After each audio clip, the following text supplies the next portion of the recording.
Olá, eu sou a professora Diana Milena Heck, professora da disciplina Teorias da Literatura, e hoje continuamos com o módulo 2, Gêneros Literários, unidade 2, Aspectos da Prosa e do Drama. Bom, então, na aula anterior, nós vimos os aspectos da retórica, da poética e da poesia, e hoje nos centraremos nos aspectos da prosa. Bom, então, de um modo geral, a prosa ela é entendida como oposta ao verso. Então, se tivéssemos que diferenciar prosa e poesia, diríamos que uma é oposta ao outro. Então, muitas vezes a palavra prosa ela é tida como sinônimo de narrativa, já que muitos textos em prosa contam uma história, uma aventura, e ainda que não se limitem a esse tipo textual. Então, como você vai ver, a prosa é um dos meios pelos quais uma história ela é contada. Também é comum a oposição entre prosa e poesia. Porém, basta um breve olhar sobre literatura contemporânea para saber que os limites entre uma e outra estão cada vez mais tênues. Então, é fato, não é mais tão simples assim nós conseguirmos diferenciar prosa e poesia, até porque os limites, a questão estética, a questão estrutural do texto em prosa, do texto poético, muitas vezes podem se confundir, como nós veremos adiante. Bom, aqui então eu lanço a pergunta: poema narrativo e prosa em verso? É possível isso? E aí eu trago uma citação que vai explicar o seguinte: a forma épica de narrar tem nas epopeias de Homero, a Ilíada e a Odisseia, as suas principais manifestações. Então, são obras que nós vimos na unidade 1 como obras próprias do gênero poético. Nelas situam-se também as fontes do gênero narrativo, sendo a epopeia uma longa narrativa literária de caráter heróico, grandioso e de interesse nacional e social. Em prosa, como as cantigas de gesta medievais, ou em verso, como os Lusíadas. Então, veja bem, nós temos inclusive textos que estão inseridos dentro do gênero poético que possuem essas características narrativas que são mais próprias da prosa. Bom, um texto em prosa, de um modo amplo, de um modo generalizado, é aquele no qual a disposição das palavras e das frases se dá de maneira contínua, ocupando até o final da linha e continuando na linha seguinte. As ideias são reunidas em parágrafos e articulam-se por meio de certa reprodução do modo de falar. A metrificação e o ritmo regular não são o aspecto mais evidente. Então, essa seria uma descrição muito generalizada do que seria a estética da prosa. Então, quando nós temos em mãos, né, um romance, um conto, enfim, qualquer texto que esteja relacionado à prosa, nós temos aquele texto com todas as linhas preenchidas, né, uma página única, enfim, uma estrutura, né, que durante muito tempo era a estrutura comum dos textos em prosa. Mas a configuração estética da prosa não obedece hoje. Então, quando a gente olha principalmente para a literatura contemporânea, nós não percebemos a rigidez dessa estrutura. Então, é por isso que muitas vezes um texto em prosa ele pode ser poético, ele pode ter características de um texto poético, como nós veremos mais adiante, principalmente em obras da literatura contemporânea. Então, veja bem, aqui nós temos o texto literário em prosa, né? Nós temos dois exemplos. No primeiro, no canto esquerdo, nós temos um fragmento da obra As Intermitências da Morte, do José Saramago, que teria a apresentação estética da obra conforme a descrição da citação anterior, né? As linhas preenchidas do início ao final, somente a demarcação do parágrafo, né? Então, essa seria a apresentação estética de um texto em prosa comum, certo? Mas a outra imagem, que se refere ao romance A Passagem Intensa dos Corpos, do Carlos de Brito e Mello, que é já um romance contemporâneo, veja bem, ele apresenta-se com uma estética diferenciada. Então, eu tenho, por exemplo, o capítulo 25 e capítulo 26, um com 2 linhas e outro com 3 linhas, né? Então, eu já tenho uma apresentação diferente aqui do texto em prosa. Bom, então, assim como a poesia, a prosa de ficção tem uma função poética, no sentido de que ela vai além da mera informação ou da linguagem cotidiana. Então, aqui, essa função poética, ela está muito atrelada à ideia da função da linguagem, né, da literatura. Se a linguagem é o recurso utilizado pela literatura, então como diferenciar um texto literário de um texto coloquial, de um texto comum? Então seria essa função da linguagem, a literariedade, as características que são empregadas, né, na linguagem para que ele tenha uma função poética, para que tenha uma função diferente do discurso habitual, do texto habitual, da palavra coloquial, da palavra cotidiana. Então, como se emprega a linguagem é que sim vai fazer ou vai propiciar também ao texto de prosa que tenha uma função poética, ou seja, que se diferencie de uma linguagem qualquer. Bom, voltando então ao assunto da unidade 1, trago novamente o Aristóteles, que ele vai dizer que a arte que se utiliza apenas de palavras sem ritmo ou metrificadas, esta seja com variedade de métodos combinados, seja usando uma só espécie de metro, até hoje não recebeu um nome. Então, o Aristóteles, ele não concebia, o Aristóteles, ele não entendia, né, o texto em prosa, não existia, né, a prosa no período de Aristóteles. Então, ele não compreendia a prosa como linguagem literária, né? Então, a prosa surge, a ideia do texto em prosa surge depois da poesia. Então, o Aristóteles, ele só concebia texto literário, o texto poético, né? A poesia. Então, a literatura para o Aristóteles era sinônimo de poesia. Então, todo texto que se apresentasse sem ritmo, sem metrificação, né, sem os metros combinados, para ele não era um texto literário, porque não havia o entendimento do que seria a prosa naquele período. Bom, quais seriam então as categorias do texto literário em prosa? A prosa literária, ela vai assumir a forma predominante da narrativa, né? E essa narrativa, ela vai expressar-se em gêneros como romance, o conto, a novela, o crônico, a crônica, o ensaio literário e o teatro. Então, nós temos aqui diversas manifestações da prosa, né? Que a prosa, ela vai se manifestar em gêneros diferentes, como nós veremos a seguir alguns exemplos. Bom, e quais seriam aqui algumas categorias também do texto literário em prosa?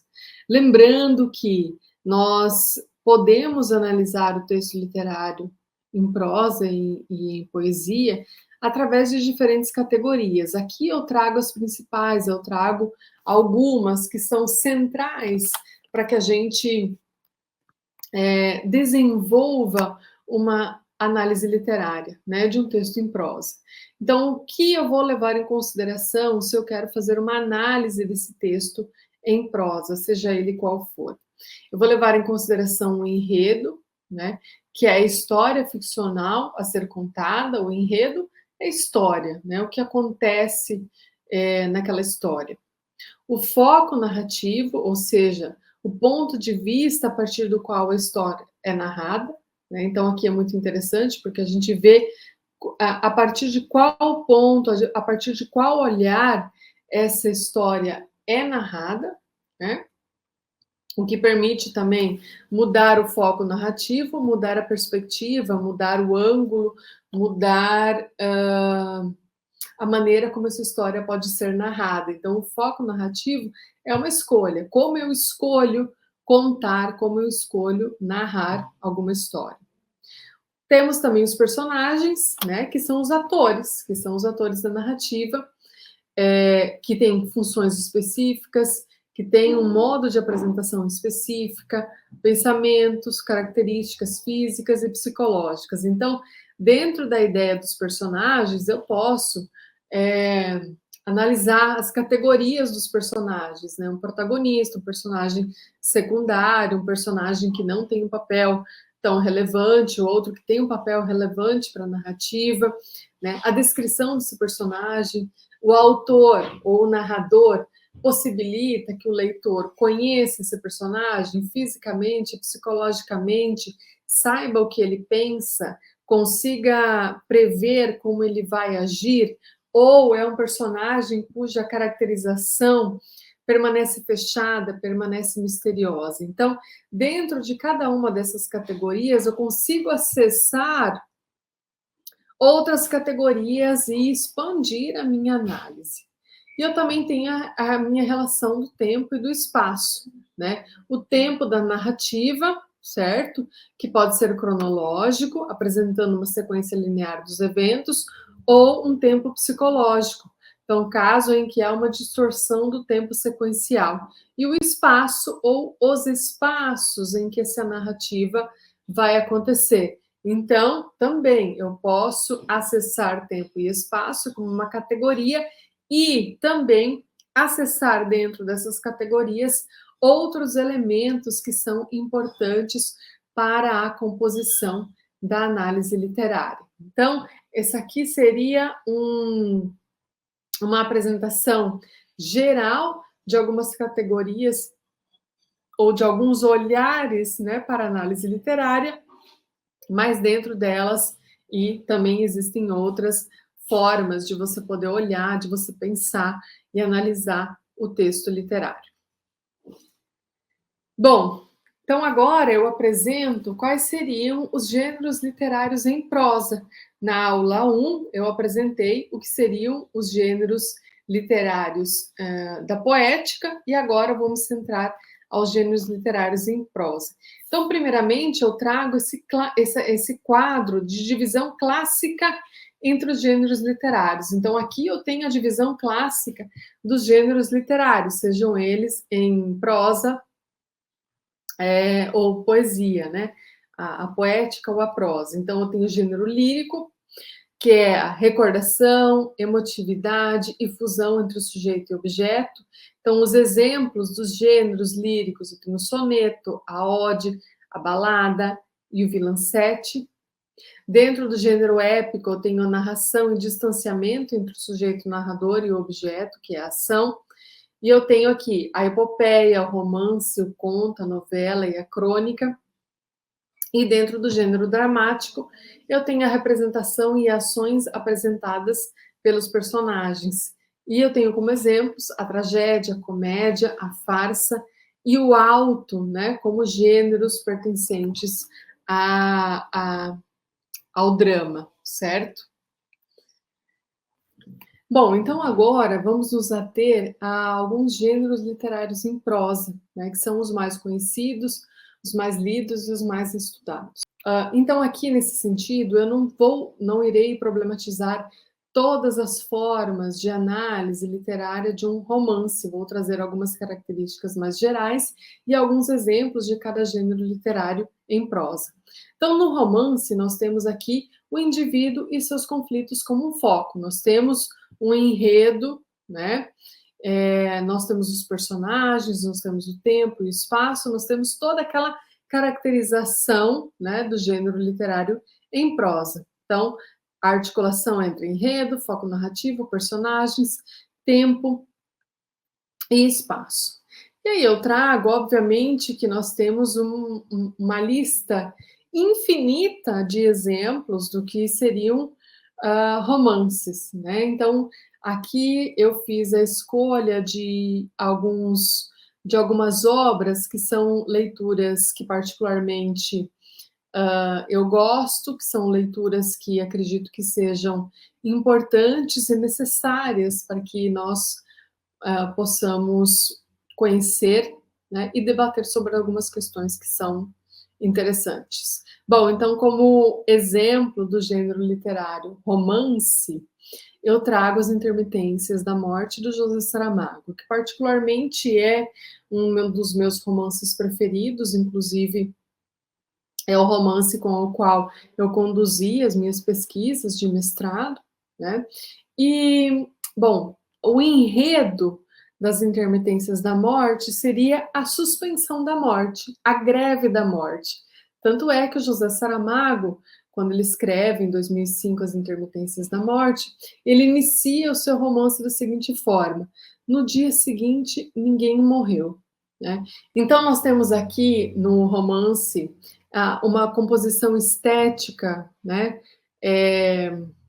padrão, né, como citado anteriormente, as linhas completas, o parágrafo, né? Então, nós temos essa apresentação do que seria o gênero romance tal qual nós estamos acostumados, e o Saramago ele inicia, né, com no dia seguinte ninguém morreu. Então, o foco aqui vai ser centrado no fato de que a morte interrompe suas atividades, a morte deixa de matar.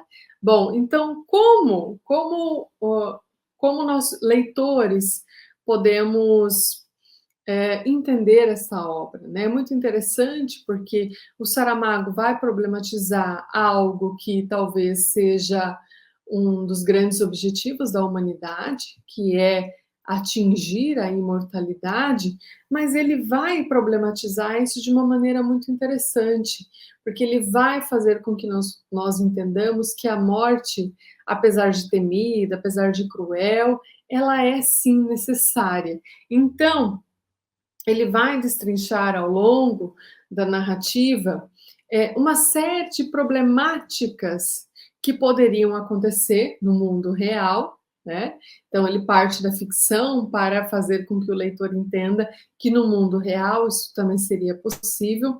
Então, uma série de problemas do que seria o mundo sem a morte. Né? Ao final do romance, nós entendemos que o Saramago ele não inventa nada de novo, ele não faz nada extraordinário nessa narrativa, mas ele sim nos apresenta argumentos que são interessantes e importantes para que nós entendamos a importância da morte. Então aqui eu tenho também a personagem, né? A morte ela é ela é uma personagem feminina. Então o narrador ele vai conseguir descrever fisicamente a morte, ele vai atrelar algumas características psicológicas da morte, né? O espaço, a narrativa se dá em um determinado país, que não é citado pelo narrador, mas nós entendemos que a greve da morte ela acontece somente em um país, não no mundo como um todo. Então, eu acho que vale a leitura de uma obra, principalmente por ser do José Saramago, não é a obra mais célebre dele, mas com certeza é uma obra que vai fazer com que nós reflitamos um pouco sobre a ideia da morte na nossa vida ou para a nossa vida. Bom, passamos então agora para o conto, né? Então, temos o gênero romance, depois nós vamos para o conto, que ele vai compartilhar as mesmas características do romance, mas de uma forma um pouco mais sintética. Então, diferente do romance, o romance ele é caracterizado sempre por ser uma obra mais extensa, e o conto por ser uma obra um pouco mais enxuta ou mais enxuta do que um romance, mas com as mesmas particularidades de um romance.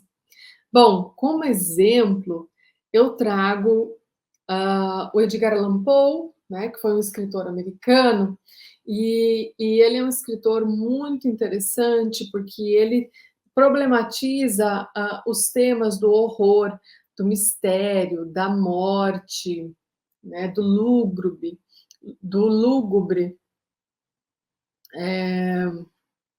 da melancolia, enfim. Então, ele tem uma característica muito peculiar de problematizar sempre esses temas na sua obra. Ele é um escritor conhecido mundialmente, lido mundialmente, né? E é muito interessante, principalmente, este livro de contos, contos de imaginação e mistério, né? Então, todos esses contos, eles vão trazer esses temas, a morte, o horror, o mistério e a imaginação. E aí eu trago um exemplo, né, do conto O Enterro Prematuro, que eu acho que tem uma passagem, essa passagem que eu trago, ela é muito impactante no conto. E vai dizer o seguinte: as fronteiras que separam a vida e a morte são, na melhor das hipóteses, obscuras e vagas.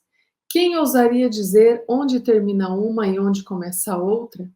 Sabemos que existem doenças em que ocorre total suspensão de sinais vitais aparentes, e também que nesses casos essas suspensões são interrupções propriamente ditas, são pausas temporárias de um mecanismo compreensível. Passado certo tempo, misteriosas e invisíveis leis, mais uma vez, fazem mover as mágicas rodas e engrenagens.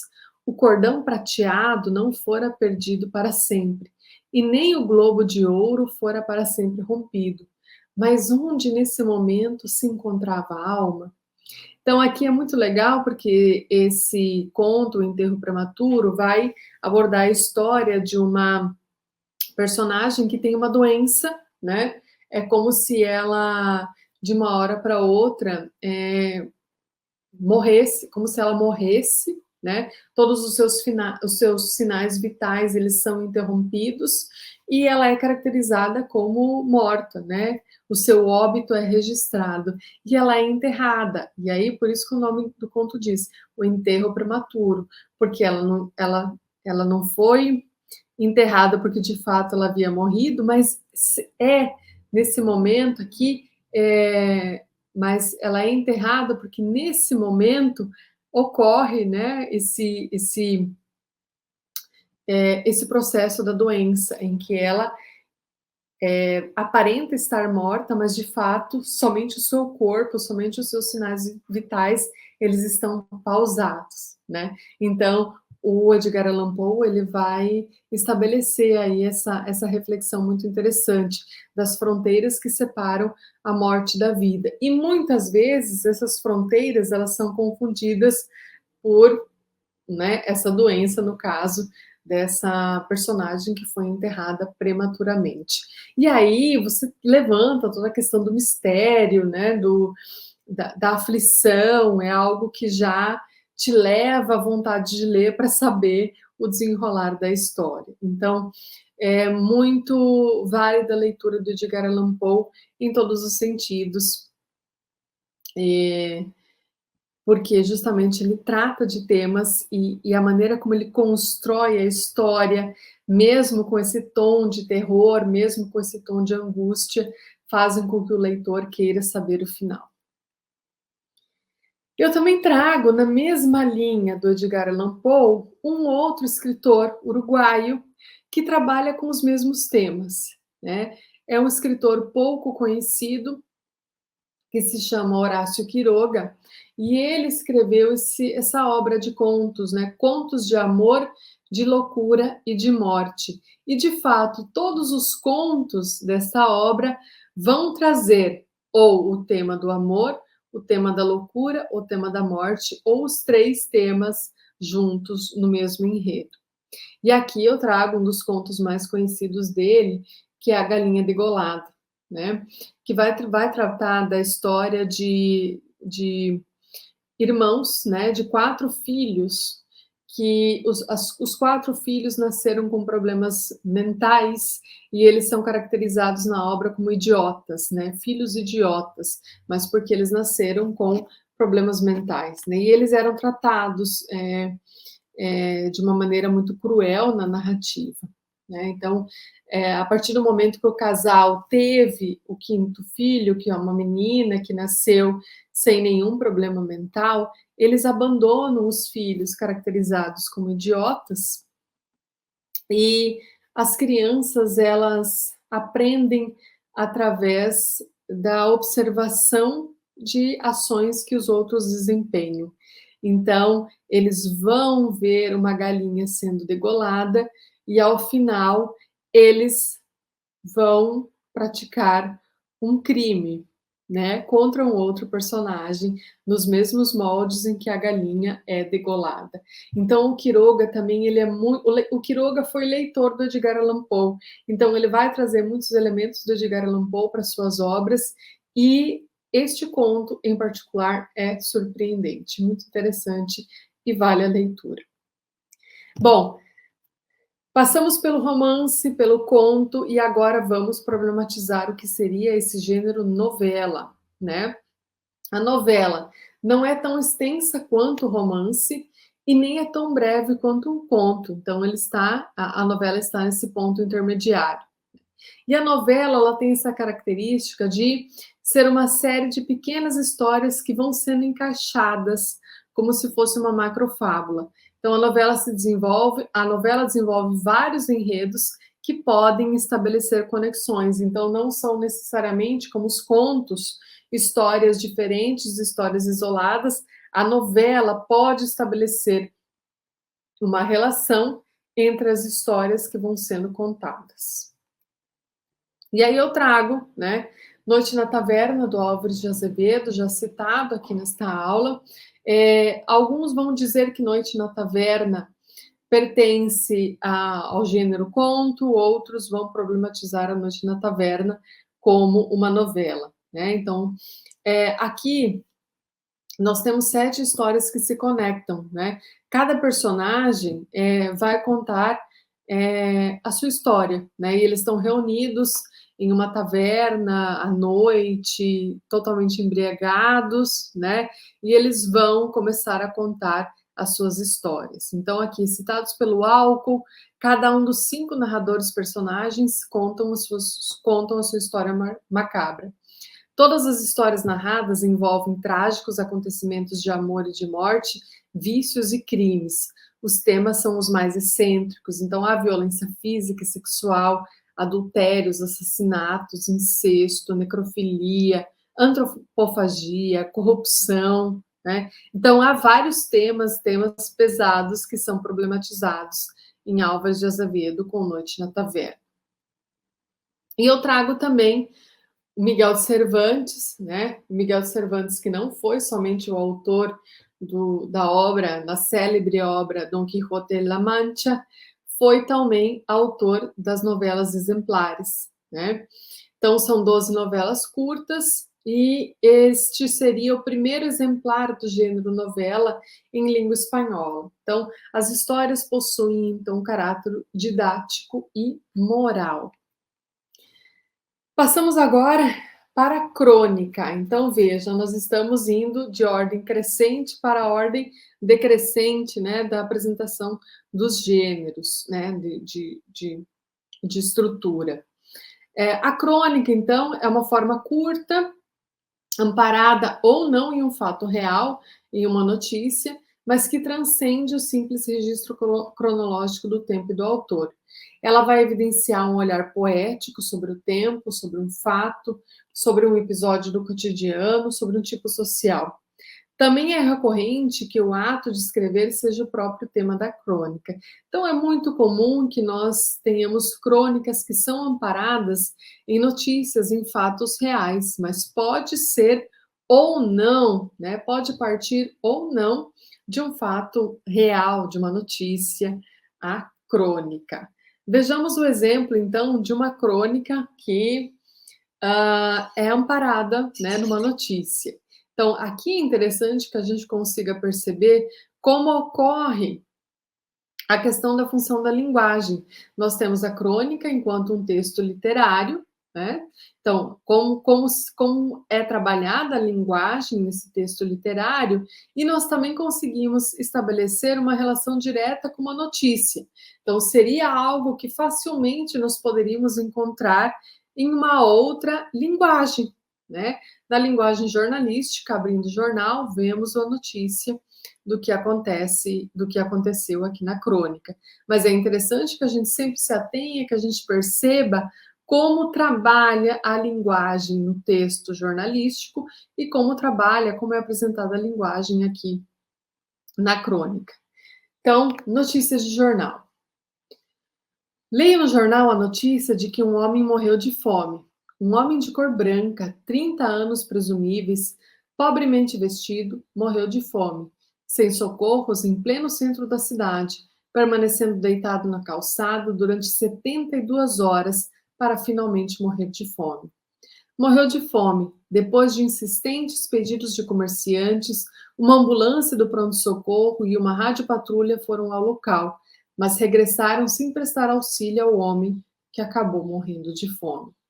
Um homem que morreu de fome. O comissário de plantão, um homem, afirmou que o caso, morrer de fome, era a alçada da delegacia da mendicância, especialista em homens que morrem de fome. E o homem morreu de fome. O corpo do homem que morreu de fome foi recolhido ao Instituto Médico Legal sem ser identificado. Nada se sabe dele, senão que morreu de fome. Um homem morre de fome em plena rua, entre centenas de passantes. Um homem caído na rua, um bêbado, um vagabundo, um mendigo, um anormal, um tarado, um pária, um marginal, um proscrito, um bicho, uma coisa, não é homem. E os outros homens cumprem seu destino de passantes, que é o de passar. Durante 72 horas, todos passam ao lado do homem que morre de fome, com um olhar de nojo, desdém, inquietação e até mesmo piedade, ou sem olhar nenhum. E o homem continua morrendo de fome, sozinho, isolado, perdido entre os homens, sem socorro e sem perdão. Não é da alçada do comissário, nem do hospital, nem da rádio patrulha. Por que haveria de ser da minha alçada? O que eu tenho com isso? Deixa o homem morrer de fome. E o homem morre de fome, de 30 anos presumíveis, pobremente vestido, morreu de fome, diz o jornal. Louve-se a insistência dos comerciantes, que jamais morreram de fome, pedindo providências às autoridades. As autoridades nada mais puderam fazer senão remover o corpo do homem. Deviam deixar que apodrecesse, para escarmento dos outros homens. Nada mais puderam fazer senão esperar que morresse de fome. E ontem, depois de 72 horas de inanição em plena rua, no centro mais movimentado da cidade do Rio de Janeiro, um homem morreu de fome. Morreu de fome, né? Então aqui nós temos a crônica, né? Que poderia perfeitamente ser traduzida, ser encontrada em uma notícia de jornal, né? De uma pessoa na rua que morre de fome. Então, aqui nós temos o trabalho da linguagem, da linguagem poética, nós temos o trabalho da literatura, que pode sim transformar uma notícia, um fato real, em um fato narrado e transformado em ficção, transformado em literatura. Bom, nós temos agora também uma outra questão com a prosa poética. E aqui eu trago para vocês a configuração estética do que é um romance, certo? Nós temos aqui a Line Bay com a Pequena Coreografia do Adeus, é uma obra contemporânea de 2021. E vejam, a apresentação estética deste romance, se nós não soubermos que pertence ao gênero romance, vendo a obra, vendo dessa forma, nós diríamos que se trata de um poema. Então, veja bem, as estruturas estéticas da prosa, elas podem sim se assemelhar, principalmente hoje, a um poema. Então, nós temos a configuração aqui do texto que se assemelha muito mais a um poema do que a um romance em si. Bom, e por fim nós temos o gênero dramático, né? O gênero dramático ele surge na Grécia Antiga e ele estava associado muito à imitação ou à representação da realidade, a ideia de mimesis, né? Se apresenta como uma tragédia ou como comédia, né? E são textos que são feitos para serem encenados ou dramatizados. São divididos em diálogos, em atos e em cenas, e há a presença das rúbricas, né? Que é a descrição do espaço e da situação antes de cada ato. Então, essa parte é uma breve descrição do como deveria ser o cenário, de como deveriam estar posicionados, por exemplo, os personagens. Mas é muito breve, a gente não tem a descrição, a gente não tem aqui grandes elementos, né, que vão nos ajudar a construir o espaço e a caracterização dos personagens. Nós temos um texto rico em diálogos. Então, nós temos ainda a sequência da ação dramática, que geralmente é constituída pela parte da exposição, do conflito, da complicação, do clímax e do desfecho. E eu trago como exemplo aqui, dentro da literatura brasileira, talvez um dos exemplos, né, do gênero dramático mais conhecidos, O Alto da Compadecida, do Ariano Suassuna, que inclusive teve a sua adaptação para o cinema no ano de 2000, e me parece que agora está ocorrendo, vai ser lançada uma outra adaptação também do Alto da Compadecida. Então, dentro da literatura brasileira, nós temos grandes nomes, mas o Ariano Suassuna figura aqui com essa obra, que se tornou muito mais conhecida, né, justamente depois da adaptação para o cinema. Bom, por fim, então, nós vimos na nossa aula nomes como Álvaro de Azevedo, Aline Bey, Miguel de Cervantes, o nosso texto obrigatório, Tópicos Avançados da Teoria Literária, da Alessandra Bittencourt Flesch e do Francisco de Souza Gonçalves. Vimos a obra A Passagem Intensa dos Corpos, Marçal Moisés, de novo, com o dicionário de termos literários, Edgar Allan Poe, com contos de imaginação e mistério, Horácio Quiroga, Fernando Sabino, com a nossa crônica, José Saramago, Angélica Soares, com os gêneros literários, e, por fim, Ariano Suassuna, com o Alto da Compadecida.